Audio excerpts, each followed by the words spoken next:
संपत्ति नगर के बीच एक बहुत बड़ा ज्वालामुखी था। ऐसा ज्वालामुखी जिसके अंदर से लाखों करोड़ों किलो सोना निकलता था। दिन हो या रात उसके मुंह से आग के साथ चमकता हुआ सोना बाहर गिरता रहता और पूरा गांव सोने से ढक चुका था। लोग हंसते हुए सोने को झोलियों में भरते, बच्चे सोने के टुकड़ों से खेलते और संपत्ति नगर के लोग धीरे धीरे मुकेश अंबानी से भी ज्यादा अमीर होते जा रहे थे। लेकिन जहाँ सोना होता है वहाँ उस पर बुरी नजर भी होती है। एक सुबह जब हमेशा की तरह ज्वालामुखी से सोना निकल रहा था और गाँव वाले खुशी मना रहे थे, तभी कुछ काली गाड़ियां धीरे धीरे गांव में घुस आईं। उनमें से कुछ खतरनाक गुंडे उतरे। उन्होंने बिना आवाज किए सारा सोना लूटना शुरू कर दिया और देखते ही देखते ज्वालामुखी को भी अपने कब्जे में ले लिया। तभी वहां पहुंचे गांव के सरपंच शिवाजी। उनकी आंखों में आग थी। उन्होंने एक गुंडे को पकड़कर इतना मारा कि उसकी वहीं मृत्यु हो गई। लेकिन तभी उन गुंडों का सरदार अपनी गाड़ी तेज रफ्तार में लेकर आया और सीधे शिवाजी को कुचल दिया। शिवाजी जमीन पर गिर पड़े। गुंडे ज्वालामुखी को लेकर भाग गए और उस दिन संपत्ति नगर का सोना, उसकी ताकत, उसकी रोशनी सब चला गया। धीरे धीरे गांव फिर से गरीब होने लगा। लोग जोर जोर से रोने लगे। घरों में अंधेरा छा गया। तभी भीड़ में से एक छोटा सा लड़का आगे आया। राई स्टार, शिवाजी का बेटा। पापा, ये सब किसने किया? लोग क्यों रो रहे हैं? शिवाजी ने टूटी सांसों में कहा, बेटा, तुम्हें वह ज्वालामुखी वापस लाना होगा, वरना वह आत्मा हमारे गांव को तबाह कर देगी। यह कहकर शिवाजी ने अपनी आखिरी सांस ली। उस शाम पूरा गांव उनके अंतिम संस्कार में शामिल हुआ। राई स्टार ने अपने पिता को आखिरी बार देखा और एक सवाल उसके दिल में रह गया, अग्नि राक्षस कौन है? उस रात गांव में गहरा सन्नाटा था। तभी अचानक गांव के बीच एक तेज लाल रोशनी चमकी। जमीन हिलने लगी, हवा गर्म हो गई और वहां प्रकट हुआ अग्नि राक्षस। उसका चेहरा आग से जल रहा था। आंखें अंगारों की तरह चमक रही थीं। वह गुस्से में घर घर जाकर सिर्फ एक सवाल पूछ रहा था, मेरा सोना वापस करो। जो जवाब नहीं देता वह अपने मुंह से आग निकालकर उसे जला देता। उसकी हंसी रात को चीर रही थी। सुबह तक संपत्ति नगर श्मशान घाट बन चुका था। राई स्टार का दिल कांप रहा था। वह समझ नहीं पा रहा था अग्नि राक्षस का ज्वालामुखी से क्या रिश्ता है। तभी गाँव में आए एक 100 साल पुराने बाबा। राई स्टार ने उनसे सब कुछ पूछा। बाबा ने गहरी सांस ली और कहानी शुरू की। बहुत साल पहले ये गाँव बहुत गरीब था। लोग भूख से मर रहे थे। तब शिवाजी ने मुझे बुलाया। मैंने एक कठिन पूजा की और मंत्रों से अग्नि राक्षस को बुलाया। अग्नि राक्षस ने दया दिखाई और एक मंत्र बोला। तभी यह ज्वालामुखी प्रकट हुआ जिससे सोना निकलने लगा। लेकिन जाते जाते उसने चेतावनी दी थी, इस ज्वालामुखी को संभाल कर रखना, वरना विनाश होगा। राई स्टार सब समझ गया। ज्वालामुखी वापस लाना ही होगा। उस रात राई स्टार चुपके से उस जगह पहुंचा जहां कड़ी सुरक्षा में ज्वालामुखी रखा था। चारों तरफ हथियार बंद गुंडे थे। राई स्टार सामने आया और बोला, साइड हो जाओ, ये हमारे गाँव का है। गुंडों ने हमला कर दिया। लेकिन राई स्टार के अंदर अब सिर्फ दर्द नहीं, आग थी। उसने एक एक करके सबको हरा दिया। आखिर में उसने ज्वालामुखी को उठाया और गांव वापस ले आया। जैसे ही ज्वालामुखी अपनी जगह रखा गया, आसमान साफ हो गया, हवा ठंडी हो गई। अग्नि राक्षस की आवाज आई, तुमने अपना फर्ज निभाया, और वह हमेशा के लिए गायब हो गया। संपत्ति नगर फिर से सोने से चमकने लगा। लोग खुश थे, बच्चे हंस रहे थे। लेकिन राई स्टार जानता था दौलत से ज्यादा जरूरी है जिम्मेदारी। और उस दिन से संपत्ति नगर सिर्फ अमीर ही नहीं, समझदार भी बन गया।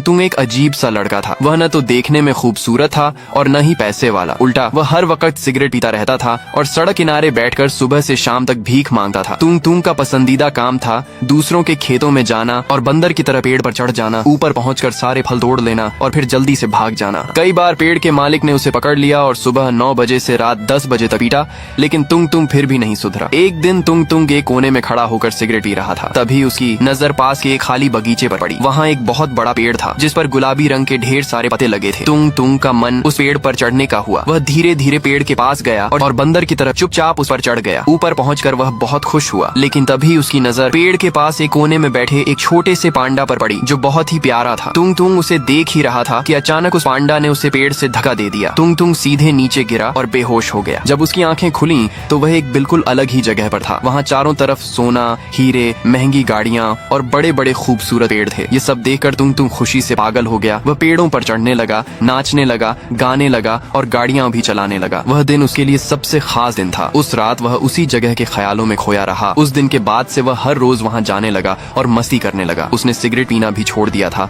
और अब वह खुश रहने लगा था। लेकिन उसकी यह खुशी ज्यादा दिन टिकने वाली नहीं थी। एक सुबह तुंग उस जगह पर खेल रहा था कि उसे लगा जैसे कोई उसे देख रहा है। उसने इधर उधर देखा तो वही पांडा दिखाई दिया। तुंग हैरान रह गया। वह धीरे से पांडा के पास गया और बोला, तुम्हारा शुक्रिया मुझे इस जगह तक पहुँचाने के लिए। पांडा ने धीरे से कहा, मुझे तुमसे एक मदद चाहिए। तुंग और भी हैरान हो गया और बोला, तुम बोल भी सकते हो? तभी वह पांडा अचानक एक आदमी में बदल गया। उसने कहा, मेरे इस जंगल को बचा लो, वरना बनी बाबू इस जंगल को लूट लेगा। तुंग ने पूछा, यह बनी बाबू कौन है और वह जंगल को क्यों खत्म करना चाहता है? उस आदमी ने कहा, बनी बाबू एक बहुत बड़ा चोर है। वह मेरे जंगल का सारा पैसा चुराना चाहता है और यहाँ एक मिल बनवाना चाहता है। तुंग उसकी बात सुन ही रहा था कि तभी वहाँ बड़ी बड़ी गाड़ियाँ आकर रुकी। उनमें से बनी बाबू उतरा और जंगल के सारे पेड़ कटवाने लगा। उसने सारा पैसा गाड़ियों में भर लिया और जंगल के जानवरों को मार डाला। कुछ ही देर में पूरा जंगल एक बड़ी मील में बदल गया। ये सब देखकर तुंग गुस्से से लाल हो गया। तभी उस आदमी ने इशारा करके कहा, ये दवाई खा लो, इससे तुम्हें ताकत मिलेगी। तुंग ने दवाई खा ली और अचानक वह बहुत ताकतवर हो गया। उसने जंगल के सारे जानवरों को अपने काबू में कर लिया और बोला, मेरे साथियों, इस जंगल को बचाओ। सारे जानवर बनी बाबू के आदमियों पर टूट पड़े। सारे पेड़ जिंदा हो गए और मिल टूट गई। जंगल फिर से पहले जैसा हो गया और बनी बाबू जान बचाकर भाग गया। तुंग और सारे जानवर खुशी से नाचने लगे। जंगल में मस्ती का माहौल बन गया। लेकिन तभी तुंग ने देखा कि वह आदमी कमजोर होकर जमीन पर गिर पड़ा है। उसने कहा, मैंने अपनी पूरी ताकत तुम्हें दे दी थी। धीरे धीरे वह पांडा मर गया। गांव के सारे जानवर रोने लगे और उनके साथ साथ तुंग भी रोने लगा। सबने मिलकर पांडा की लाश को उसी जंगल में दफना दिया और कहा, पांडा, आज तुम इस दुनिया में नहीं हो, लेकिन हमारे दिलों में हमेशा रहोगे। जंगल फिर से खुशहाल हो गया। अगर कहानी अच्छी लगी हो तो कमेंट में लव यू पैंडा लिखकर जरूर जाना।